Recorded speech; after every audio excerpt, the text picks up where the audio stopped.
재밌는 얘기로 예배를 시작하겠습니다.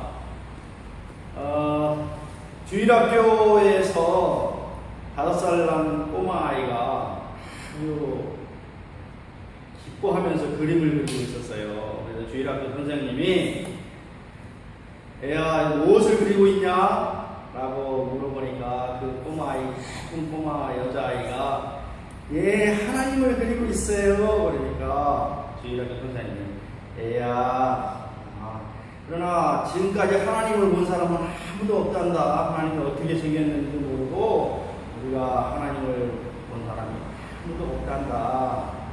근데 어떻게 그러니? 하니까 그 꼬마 5살 난 여자애가 하는 말이 네, 곧 보시게 될 거예요. 그렇게 얘기했다랍니다. 또 하나, 이 아이들의 그 순수한 마음이 담긴 얘기를 하나 더 하면, 공원에 이제 아이들 청소년들이 한 대여섯 명이 모여서 이게 얘기를 하고 있는데 무슨 얘기를 하고 있었냐면 우연히 공원에 아주 예쁜 강아지를 한 마리를 누가 잃어버려서 이제 주인도 없고 그런 강아지를 하나 찾았는데 서로 이제 그 아이들끼리 얘기해서 야 우리 내기를 하자. 그래서 내기를 해서 내기 이기는 사람이 이 예쁜 강아지를 가져가기로 하자. 그래서 무슨 얘기를 할까 서로 얘기를 하다가 우리 거짓말을 제일 잘하는 사람한테 이 예쁜 강아지를 주기로 하자. 이렇게 했답니다. 그러던 중에 어떤 한 목사님이 지나가다가 아이들이 모여서 이렇게 운동하는 걸 보고 얘들아 지금 뭐하니? 라고 물어보니까 지금 우리가 강아지를 하나 얻어서 이걸 누가 가져갈까 논의하다가 가장 거짓말을 잘하는 아이를 이 강아지를 주기로 했습니다. 그러니까 목사님이 얘들아 그 내기를 하더라도 그런 거짓말하는 내기 같은 거 하면 안 된다. 성경에 어긋나고 이 목사님은 너희 나이 또래 때 절대 거짓말도 안 하고 착하게 살았단다. 그러니까 그 아이들 전부 울고하고 희한한 모습을 보고 그러면 이 강아지는 목사님 드릴게요. 목사님이 이겼답니다. 그래서 우리가 천국을 소유하려면 아이들처럼 그렇게 천진난만하고 순수한 그런 마음을 가져야 천국을 소유하고 할 수 있다는 그런 말이 있습니다. 그 주일학교에 5살 난 그 어린 소녀의 그 눈에는 하나님이 보이는 거고 하나님을 그릴 수 있는 거고 어른들의 눈에는 하나님이 보이지 않고 그걸 그릴 수가 없지만 그 천진난만한 소녀에게는 곧 보게 될 거예요 라고 이렇게 말하듯이 이렇듯 우리가 순수한 마음으로 이게 신앙생활을 하면 우리가 하나님도 볼 수 있고 또 우리가 정말 목회자보다도 평신도가 더 훌륭한 신앙생활을 할 수 있다는 그런 모습을 볼 수 있습니다. 오늘 제가 나누고 싶은 말씀은 데살로니가전서 5장 18절에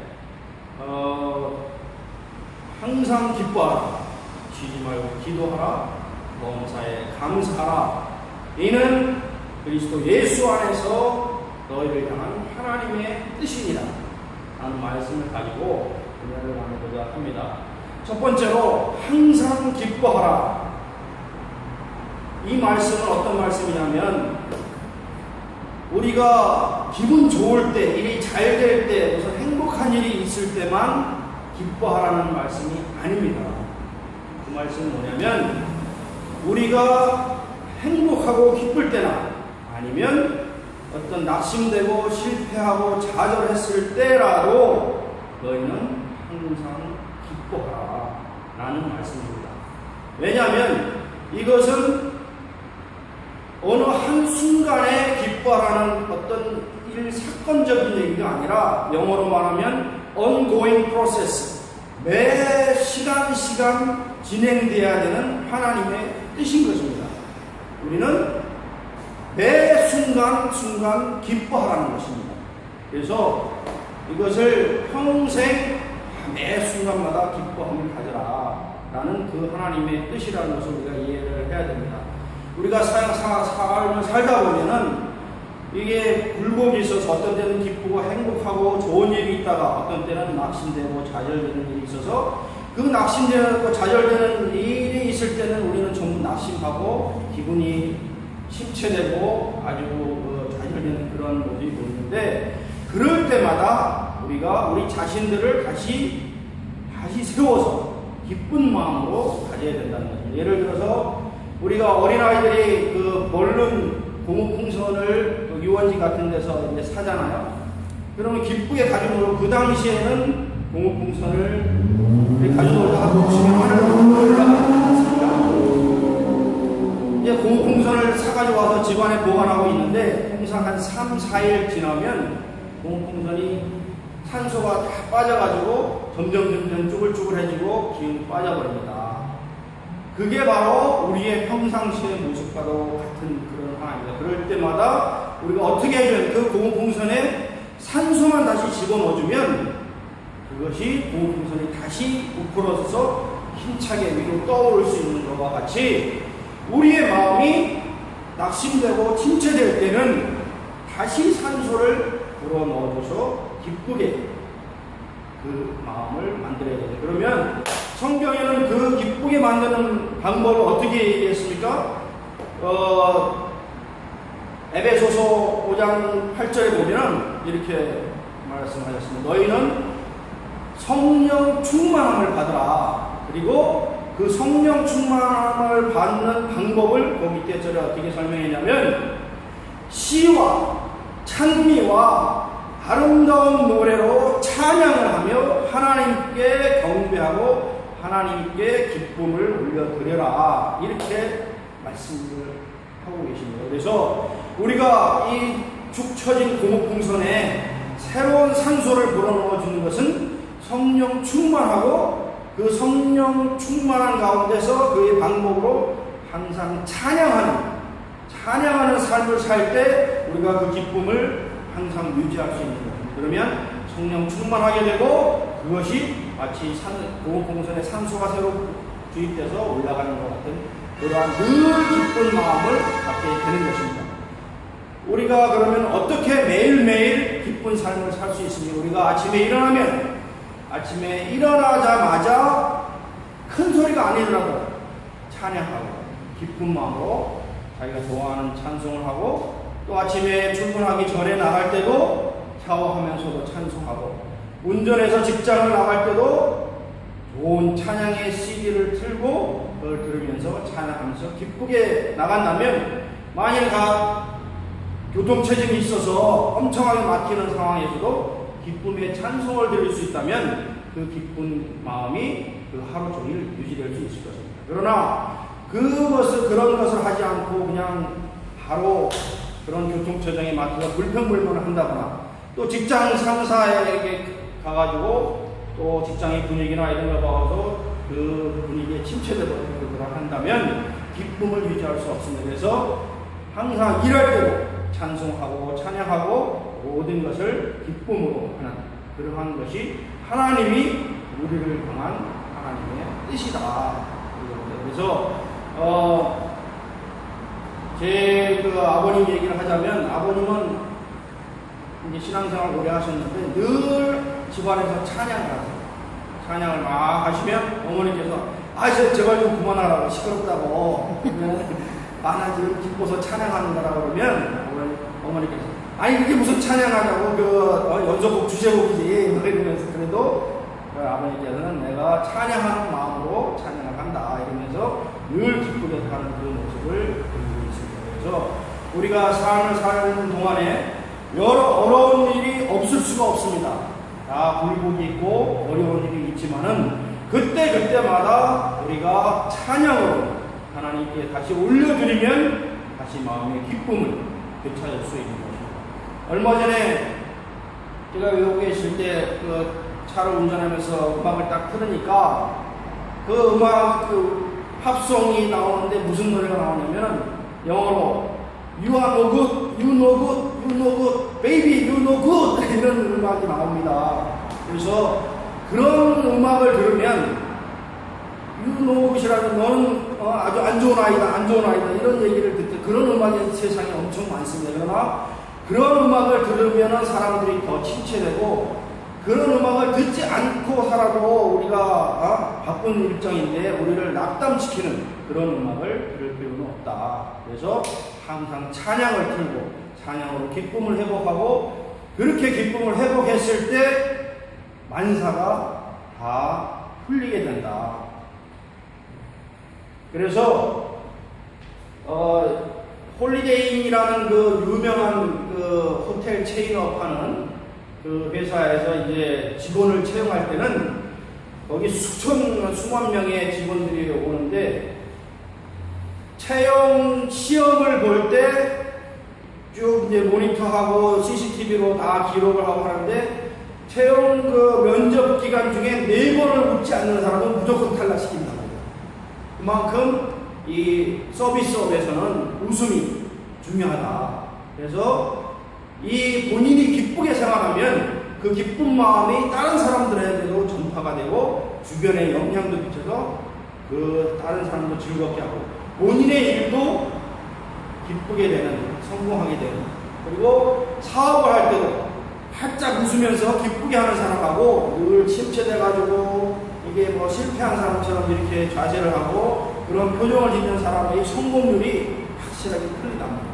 그래서 우리는 항상 기쁜 마음을 가지고 생활하면 어려운 환경도 그러한 기쁨으로 극복이 되고 또 다시 전환이 돼서 실제로 좋아지는 그런 현상이 온다는 것이 이런 심리학자들의 그 결과로 나와 있습니다. 그리고 우리의 신체는 어떻게 보면 좀 우둔하게 만들어져 있는데, 우리 뇌가 그렇게 기쁘게 생각을 하면 실제로 기쁜 것처럼 몸이 다 느낀다는 겁니다. 우리가 뇌가 우울하고 침체되고 있으면 실제로 그 분위기가 그런 것처럼 몸이 그런 식으로 돼서 침체되고 몸도 아프고 병도 오고. 생각대로. 네, 그래서 이 뇌의 지배를 받는다는 겁니다. 이 몸의 신체가. 그래서 이 병원 의사들도 하는 말이 인간의 병의 70%는 마음에서 온다라는 말을 하고 있습니다. 그래서 우리가 마음을 기쁘게 하고 늘 찬양하고 무슨 일을 하든지 간에 찬양하고 경배하는 마음으로 또 이렇게 생활하고 사람을 대할 때도 기쁜 마음으로 대하면 그것이 뇌가 작용해서 신체도 건강하게 된다라는 그런 말을 하고 있습니다. 그래서 항상 기뻐하라는 그 말씀은 어느 한순간 기뻐하느냐, 늘 평상시 어떠한 상황에서도 기쁨을 간직하면 너의 범사가 다 잘 되고 또 주변 사람에게도 기쁜 영향을 미치고 너의 사업도 잘 되고 또 가정도 화목하게 되고, 만일에 가장이 밖에서 힘든 일을 했다고 해가지고 집에 들어와서 얼굴 찌푸리고 그냥 낙심하고 고민하고 있으면 집에 있는 아내들과 자식들은 가장이 들어왔을 때 그 표정만 보고 완전히 분위기가 가라앉는 겁니다. 그러나 가장이 어떤 어려움이 있더라도 하나님께 다 맡기고 기쁜 마음으로 가정에 들어와서 기뻐 찬양하면서 아이들하고 아내하고 기쁘게 생활한다면 그 가정은 오히려 화목되고 가화만사상이라는 말이 있듯이 화목하고 기쁜 가정에서 모든 것이 성공을 가져온다라는 것이 하나님이 우리를 향한 뜻이라는 것입니다. 자, 두 번째로 쉬지 말고 기도하라 라고 본문이 말씀하고 계십니다. 쉬지 말고 기도하라는 말씀은 이것도 마찬가지 어느 한순간에 잠깐 동안에 기도하고 끝나라는 것이 아닙니다. 이것은 매 시간마다 매 순간마다 기도하라는 말씀입니다. 그러면 어떻게 기도를 하느냐? 우리가 우리 몸과 마음이 바로 하나님의 성전이라고 했습니다. 그러면 우리가 하나님을 모시고 있으면 우리 몸과 마음이 성전이면 하나님과 늘 대화를 할 수 있는 것입니다. 우리가 한 발짝 옮길 때도 또 어디를 갈 때도 무엇을 물건을 사러 갈 때나 또 사업으로 인해서 계약을 하러 갈 때나 아니면 직장 일로 해서 어디를 누구를 만나러 갈 때나 어디를 가더라도 하나님께 하나님 제 일이 잘 되도록 좀 인도해 주세요. 아니면 하나님 이걸 어떻게 할까요? 하나님 이 일을 어떻게 했으면 좋겠습니까? 그러한 것이 바로 기도라는 것입니다. 그리고 이러한 대화 속에서 늘 하나님의 임재하심을 인정하고 하나님이 나를 인도하시는 my Lord, 나의 주님이시라는 걸 인도하고 매 순간 한 발짝 한 발짝 걸어 나갈 때마다 하나님을 인정하고 대화하고 같이 나간다면 그것이 바로 기도인 것입니다. 기도라고 해서 사람들이 많은 데서 큰 소리로 하는 것이 기도가 아니고 또 교회에서 하는 것만이 기도가 아니고 늘 매 순간순간 어디 있든지 가정에 있든지 직장에 있든지 사회에 있든지 교회에 있든지 하나님의 임재함을 마음속에 놓고 1분 1분이라도 하나님께 그 자기의 어떤 대화를 하듯이 계속하는 것, 그것이 바로 쉬지 않고 기도하는 것입니다. 자, 여러분, 어떤 사람들은 내가 주일날 예배를 드렸다, 주일날 예배 드리고 기도 많이 했다, 그래서 일주일 동안 내가 편하게 지낼 수 있다, 이렇게 얘기하는 사람도 있습니다. 그러나 그 주일날 1시간 반 예배 드렸다 해서 나머지 일주일이 평안하고 기쁜 것이 아니고 기도하는 삶이 아닌 것입니다. 그 매 순간 밖에서도 항상 하나님과 대화하며 기도하는 것이 평상시에 그것이 항상 기도하는 삶입니다. 새벽 기도를 아침에 잠깐 한다고, 매일 한다고 새벽 기도를 한다고 해서 그 하루 전체가 쉬지 않고 기도하는 것이 아닙니다. 새벽 기도뿐만 아니라 그 날의 일과 중에서도 매일매일 기도하는 것이 바로 쉬지 않고 기도하는 것이고, 그것이 바로 자신의 삶 속에서 하나님을 인정하는 것이 되고, 그것이 자기의 삶이 하나님의 인도하심을 받고 자기의 삶 전체가 하나님께 바쳐지는 삶이 되는 것입니다. 그것이 쉬지 않고 기도하는 방법인 것입니다. 자, 세 번째로 범사에 감사하라고 말씀하고 계십니다. 범사에 감사하라. 이 또한 어떤 기쁜 일에 또 좋은 일에만 감사하라는 뜻이 아닙니다. 어떤 일이든지 어떤 고난과 역경 속에서도 감사하라는 말씀입니다. 자, 여러분, 우리는 살면서 남들과 비교해서 남들이 좋은 승용차 가지고 있으면 내가 그보다 못하면 불만을 갖게 되고, 남들이 좋은 집이 있으면 내가 그보다 좀 못한 집에 살아도 불만을 갖게, 불평을 하게 되고, 남들이 돈이 많으면 내가 조금 부족해도 남들보다 상대적으로 가난하다고 생각해서 불평과 낙심하게 되는 것이 일반 사람들의 모습입니다. 그것은 뭐냐면 우리 인간들 자체가 이 감사하는 마음이 아닌 낙담과 비평과 비난을 하는 마음에 이미 학습화되어 있다는 것입니다. 그래서 우리는 이것을 다시 재학습을 시켜야 됩니다. 우리 자신을 감사하는 마음으로 재학습을 시켜야 되는 것입니다. 만일에 본인이 눈이 하나밖에 없다면 장님인 사람을 보고 하나님 감사합니다, 제가 한 눈이라도 볼 수 있게 해주시니 감사합니다 라는 그런 마음으로 자기 마음을 돌려야 됩니다. 다리가 교통사고로 인해서 절단돼서 똘똘거리는 사람이 나는 이제 병신이 됐다 하고 나 인생 끝났다고 불평하기보다는 교통사고로 두 다리를 잃은 사람보다도 나는 그래도 한 다리가 남아있다는 것에서 감사하는 그 마음을 가져야 됩니다. 그렇게 마음을 돌릴 때에 하나님께서는 거기에 은혜를 주시고 감사하는 마음으로 인해서 마음의 평화를 주시고 그 다음에 평화와 주시고 복을 주시는 것입니다. 사람들은 여러 가지 면에서 그 불평불만에 익숙해져 있습니다. 그러나 우리는 그런 것들을 바꿔나가야 합니다. 한 청소년이 있었는데 이 소년은 아주 학교에서 농구를 잘하는 소년이었습니다. 이 소년은 미국의 NBA의 선수가 되는 것이 평생의 꿈이었습니다.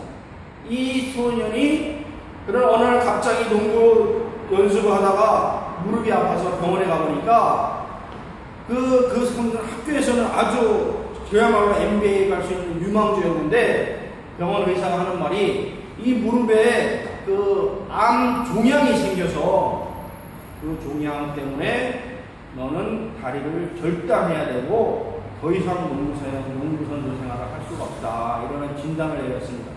근데 이 소녀는 자기의 모든 인생의 꿈이 완전히 박살나는 그러한 상황이라 낙심하고 어쩔 수 없이 그것을 종양을 제거하지 않으면, 이 다리를 잘라내지 않으면 몸까지도 위험하다는 그 의사의 진단을 듣고도 할 수 없이 병원에 가서 수술을 받게 됐는데, 그 병원 의사들이 여럿이 모여서 이제 수술을 아주 장시간 하는데, 이 무릎을 이렇게 열어보니까 악성 암 종양이 아니라 일반 종양이었던 것입니다.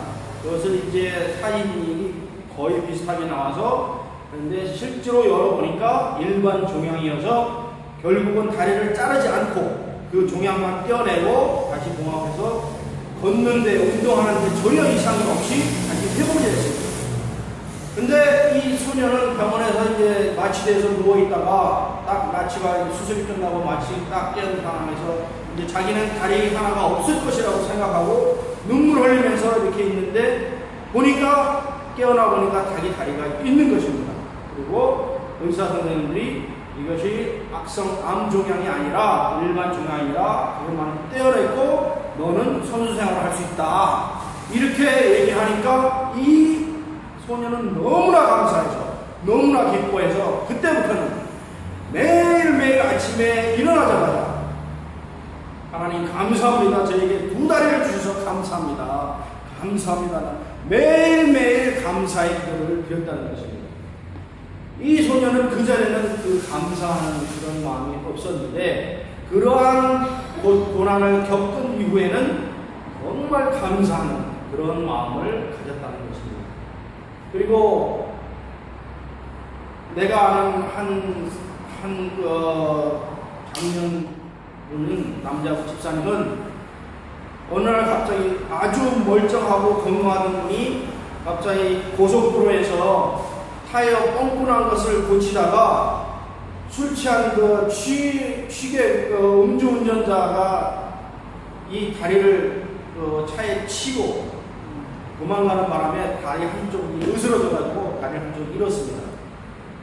그런데도 이분은 이제 신방을 가니까 하는 말이, 나는 피해자가 아니라 나는 승리자입니다. 내가 이러한 고통을 받았지만 나는 내 마음에 기쁨을 잃지 않았습니다. 하나님께서 나 두 다리를 잃지 않게 하시고 생명을 걷어가지 않으시고 그래도 한 다리만 이렇게 하고 저를 이렇게 살려주신 것에 대해서 감사합니다 라고 고백하는 것을 들었습니다. 그것은 뭐냐면, 이것은 하나님께서 주신 신앙의 힘이고 그것을 통해서 하나님께 감사하고 영광 드리는 그 사람이 하나님께 더 축복을 받는다는 그런 것을 보여주고 있습니다. 만일 그 사람이 이 다리 한쪽을 잃음으로 인해서 인생을 완전히 포기하고 완전히 낙심하고 다 좌절해서 다 포기했다면 그 사람의 인생은 더 이상 좋은 것이 없었을 것입니다. 그러나 그럼에도 불구하고 감사하니 그래도 보험에서 보상도 나오고 가정이 화목하게 되고 모든 일을 또 교회에 열심히 하게 되고 적극적으로 살아서 오히려 그전보다 더 하나님과 가까이 되고 또 더 하나님의 축복을 받는 그러한 삶을 살고 있다는 그 말을 들었습니다. 그래서 여러분, 우리가 감사할 조건은 너무나 많습니다. 그야말로 사소한 것 하나하나이고 우리가 하루하루 먹고 사는 음식을 일용할 양식을 주는 것도 감사하고, 우리 돈이 비록 풍족하지는 않지만 재벌이지는 않지만 우리가 매일매일 생활할 수 있는 돈을 주심을 감사하고, 또 우리가 아침에 일어나서 건강한 모습으로 팔 다리를 움직이고 일어날 수 있다는 것을 감사하고, 우리가 직장이 없는 실업자를 생각해보면 직장이 있다는 것 자체도 감사한 것이고, 또 집안에 아름답고 사랑스러운 아내와 자식이 있다는 것도 감사하고, 모든 것이 사소한 것도 다 감사를 해야 될 조건인 것입니다. 자, 미국에 아주 거부가 있었는데 약 10억 불을 가진 큰 그 백만장자, 그야말로 억만장자, 10억 불이면 우리나라 돈으로 한 1조 원을 가진 큰 부자인데 그 사람이 갑자기 불치병이 걸렸습니다. 온몸에 그 암덩어리가 퍼지고 고칠 수 없는 불치병이 걸렸습니다. 근데 그 사람이 인터뷰하는 것을 들어보니까 만약 당신의 이 전신에 퍼져 있는 암 불치병을 고칠 수만 있다면 당신은 당신의 전 재산을 내놓겠습니까? 라고 물어보니까 그 사람이 내 전 재산을 내놓더라도 나는 이 건강을 되찾고 싶다 라고 답변하는 것을 들었습니다. 그것은 뭐냐면 우리가 현재 삶에 건강하고 있다면 우리는 1조 원을 가진 그 억만장자보다도 더 큰 재산을 가지고 있다는 것을 의미하는 것입니다. 우리가 감사할 조건은 너무나 많습니다. 그리고 매일매일 주시는 이 하루하루가 이 날이 우리는 그냥 일상처럼 지나갈지 모르지만 매일매일은 하나님이 예비하신 특별한 날이고 새로운 날이고 하나님이 주신 고귀한 시간인 것입니다. 성경에 보면은 시편 90편에 다윗이 하는 말이 있습니다.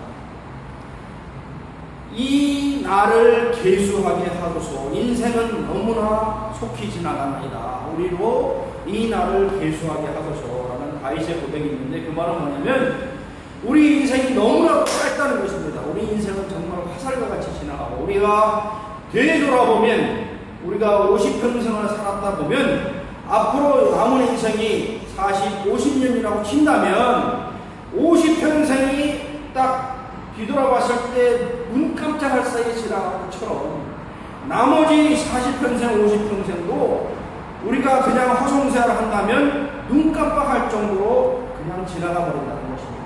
그래서 우리는 매일매일이 하나님이 주신 특별한 날이라는 것을 알고 우리는 감사해야 되는 것입니다. 늘 감사하고 범사에 감사하고 남과 비교하지 말고 조그만 것이라도 정말 하나님께 늘 감사를 드리면 감사로 제사를 드리는 자가 하나님을 영화롭게 하나니 하나님께서는 더 큰 축복으로 부어주실 것입니다.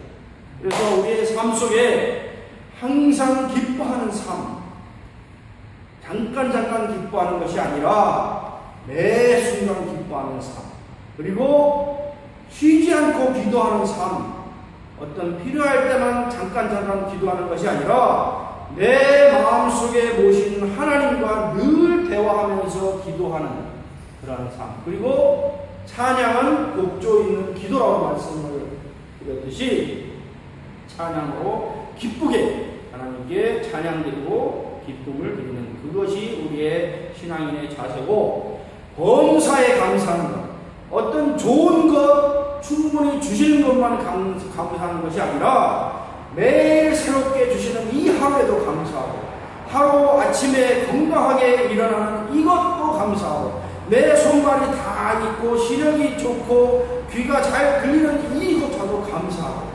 매 순간순간 하나님이 주시는 그 은혜에 감사하면서 살 때에 우리는 그야말로 풍요로운 가운데 하나님의 은혜를 체험하면서 기쁘게 하나님과 경배하고 찬양하며 살아갈 수 있는 것입니다. 이것이 바로 하나님께서 누구 안에서?